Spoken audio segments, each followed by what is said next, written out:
I discovered my name had been removed from the family will on an ordinary Tuesday, a day that started like any other. I woke up early, brewed coffee, and lingered over the sunlight spilling through the kitchen window. My parents were busy as usual, my father reading the newspaper, my mother talking quietly on the phone in the living room. I didn't think anything of it. For as long as I could remember, I had been the one who stayed, the one who fixed things before they broke completely, the one who quietly shouldered responsibilities no one else seemed to notice. If a payment was late, I would pay it. If a leak appeared in the ceiling, I'd climb the ladder with a hammer. I solved problems before they became crises. I thought this was love, that this was what family meant. That morning, as I wiped the kitchen counter, my mother's voice drifted in. It was unusually quiet, measured, like she was speaking to someone she didn't want to upset. "She doesn't need to know," she said. My ears pricked. She's responsible. She'll understand. I froze mid-motion, the sponge still in my hand, and listened. Responsible, understand, my heart thudded, a mix of confusion and unease washing over me. Something in her tone, so calm, so certain, didn't feel right. I walked slowly toward the living room, trying not to seem like I was eavesdropping. My mother's eyes flicked up at me and then returned to the phone.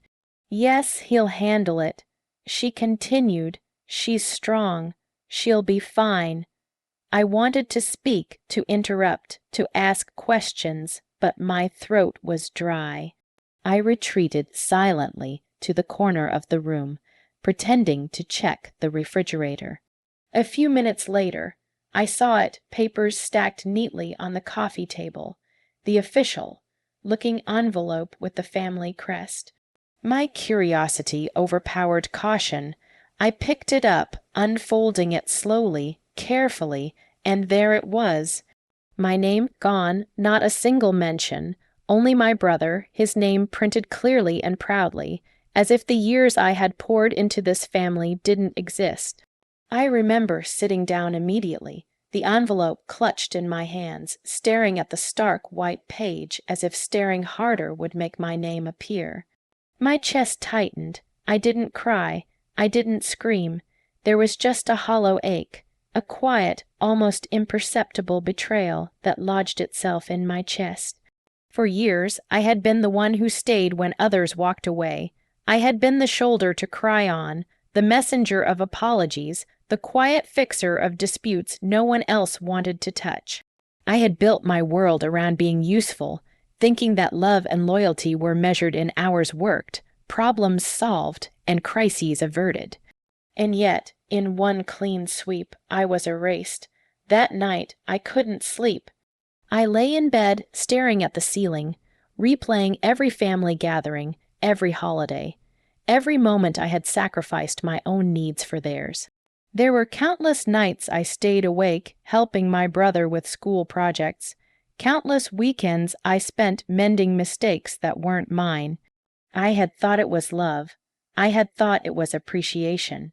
But now I saw it for what it was, taken, for granted, assumed, and ultimately ignored when it truly mattered. I spent the next few days observing quietly. I didn't confront anyone, not yet. I watched how decisions were made without me, how my opinions were mentioned only in passing, and how my brother's ideas were weighed carefully, seriously. I noticed the way my parents spoke to him differently, the warmth and consideration that they no longer extended to me. A small part of me wanted to ask why. A small, hopeful part wanted to believe there had been a mistake. But my instincts told me otherwise. Silence, I realized, was the only way to understand the full picture. I began to recognize the subtle patterns of exclusion, my input dismissed as optional, my effort overlooked, my presence assumed to be endless. And with that recognition came a strange clarity. I was no longer just hurt. I was awake. For the first time, I understood that loyalty and love are not obligations. They are choices, and they must be mutual. If they weren't, then I had been giving to avoid, expecting gratitude that would never come. That evening, I sat on my bed, staring at the ceiling, my hands folded neatly in my lap. The young woman who always fixed everything, who always stayed, who always forgave, was still there. But she felt different. Stronger, quieter, more aware. I didn't cry, I didn't rage, I simply acknowledged the truth. I had been erased from the will. But this was only the beginning. What I did next, how I chose to respond, would define not only my relationship with my family, but the boundaries I would finally set for myself. And for the first time in my life, I felt the weight of that quiet, powerful freedom. After discovering my name had been removed from the family will, I didn't rush to confront anyone. My heart was heavy, but my mind was quiet. I realized slowly that sometimes silence speaks louder than words.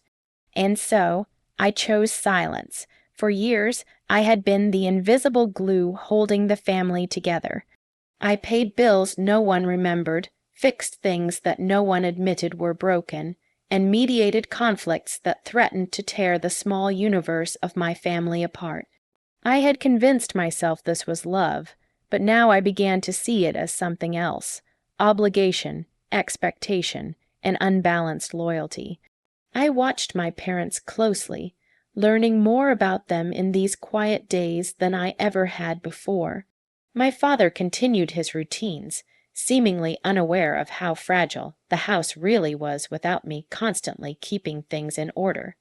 My mother busied herself with small tasks, avoiding eye contact and phone calls that would require her to confront reality.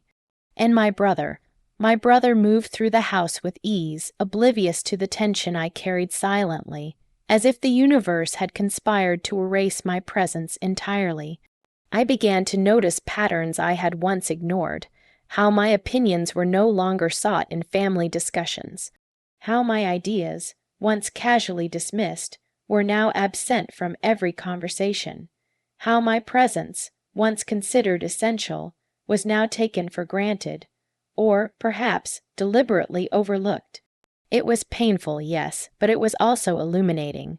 One evening, I tried a small experiment. I didn't fix the squeaky door that had annoyed my mother for weeks. I didn't rearrange the papers on the counter.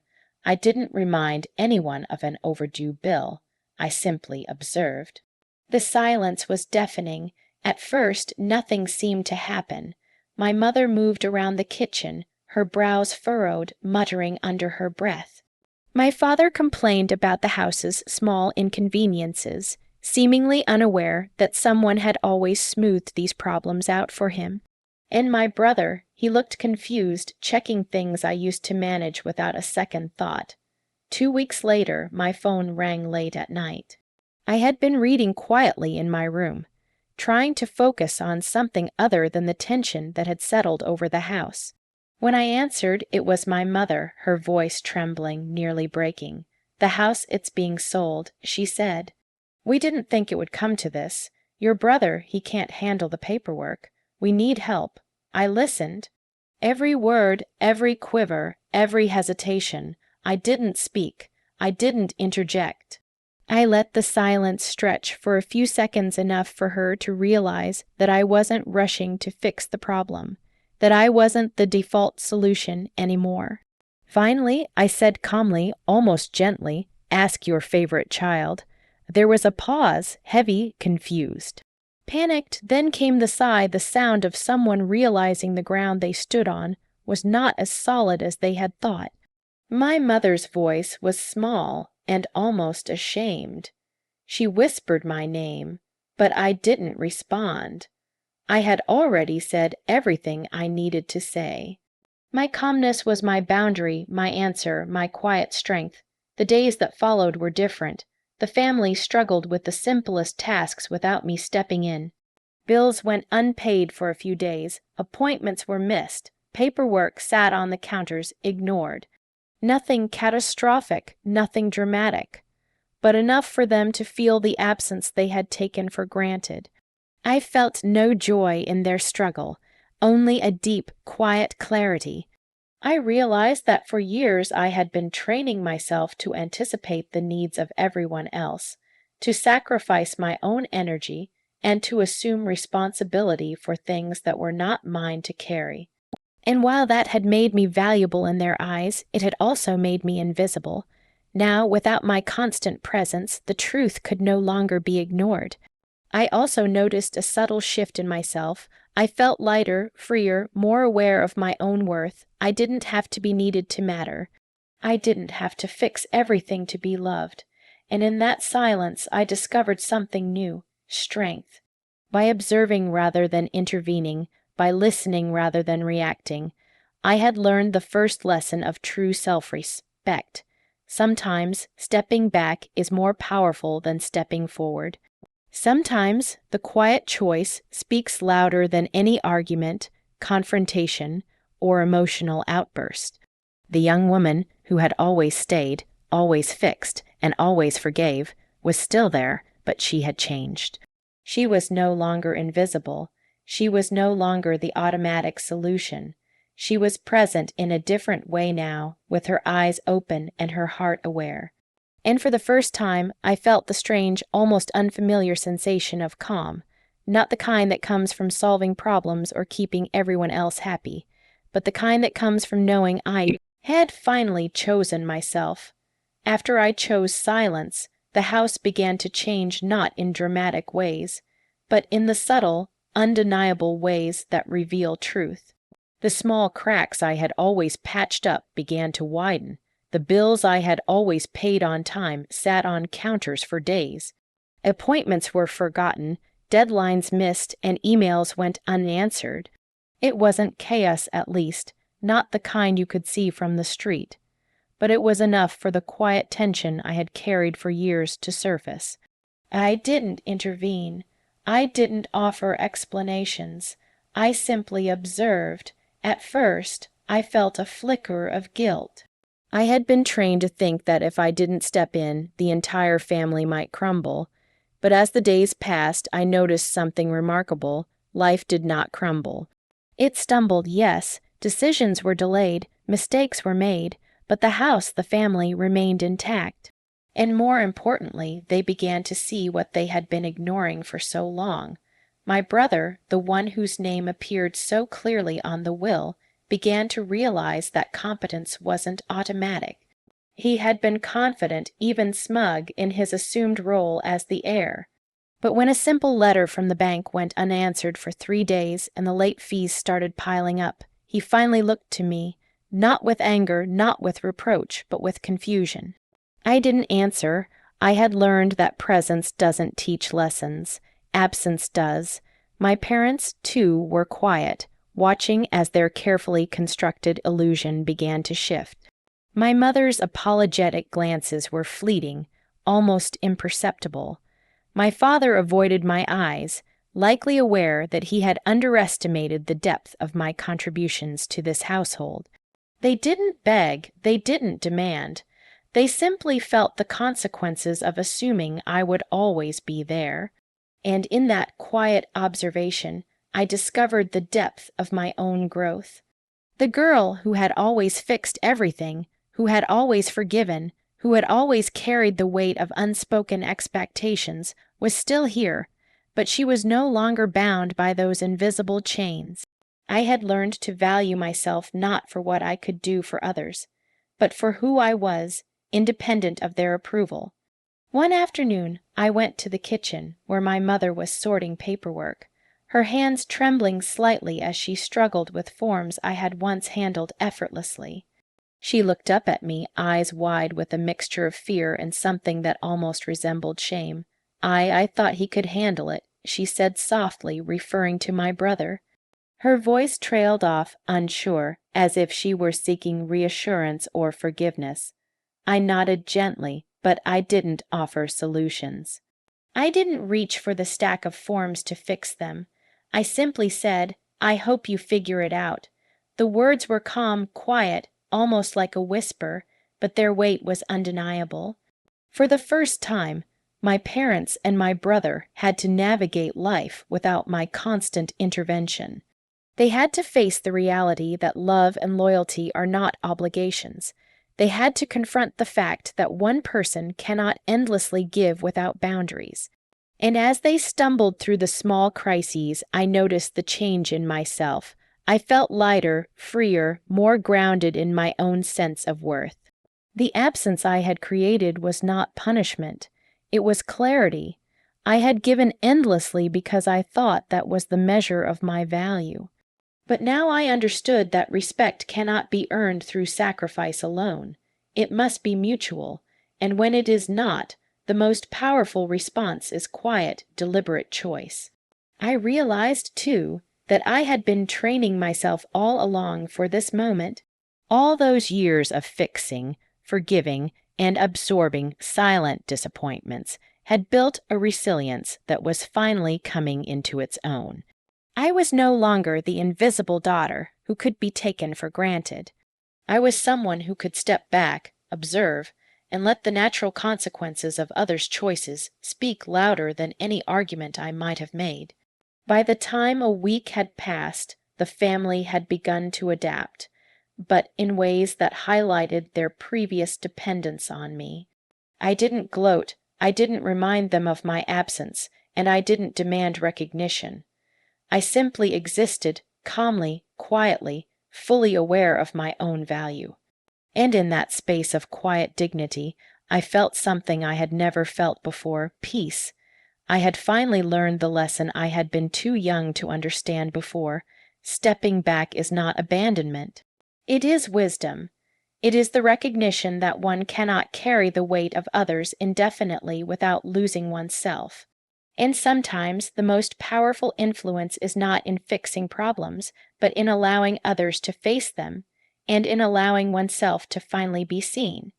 The house was sold quietly, without fanfare or dramatic confrontation. The same walls that had witnessed years of my silent labor, my quiet sacrifices, now belonged to someone else. I watched from a distance, not because I wanted to, but because I no longer needed to be at the center of a world that had never truly recognized me. In the weeks following the sale, my family adjusted to their new reality.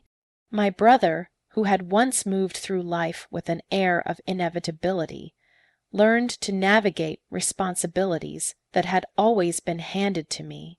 My parents, who had assumed my presence was endless, were forced to confront the consequences of their assumptions. I did not revel in their discomfort. I did not keep score. I only observed quietly as life continued and as the truth, long ignored, finally found its voice. I, too, was changing. The young woman who had spent years fixing, forgiving, and smoothing over problems was still there, but she had been reshaped by the lessons of absence and clarity. I no longer defined my worth by what I could do for others. I no longer measured love by the hours I sacrificed or the crises I prevented. I had learned that respect and consideration cannot be demanded. They must be mutual, and if they are withheld, no act of service can replace them. One afternoon, I sat in the new apartment I had quietly moved into over the past month. A small space filled with light and calm. The boxes were mostly unpacked, and I finally had a room that belonged entirely to me, not shared, not assumed, not burdened with the expectations of others. I held a cup of tea in my hands and let myself feel something I had not allowed for a long time, peace. I thought of my parents, I thought of my brother, I thought of the life I had built around being needed, and I realized with gentle clarity that none of it had been wasted. Every hour I had given, every quiet compromise I had made, had taught me resilience. It had taught me empathy, and it had taught me how to recognize my own value when no one else would acknowledge it.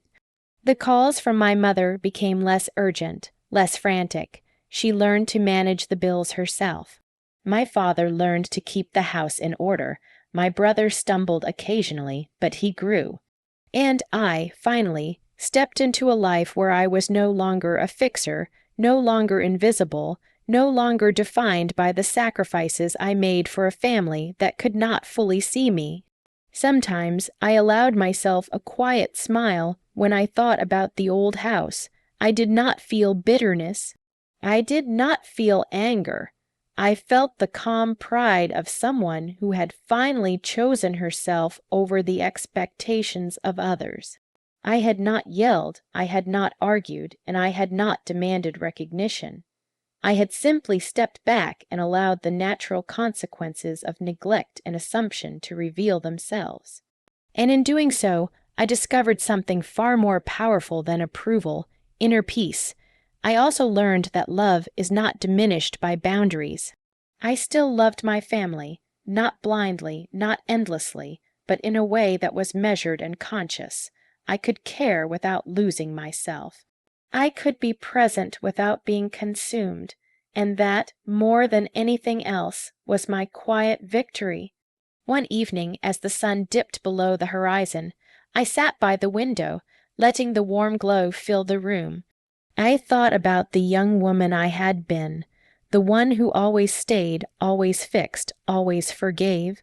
I whispered a soft thank you to her for enduring what she did, for teaching me how strong I could be. And then I let her go. Peace is not loud. Peace does not demand recognition. It does not announce itself in grand gestures.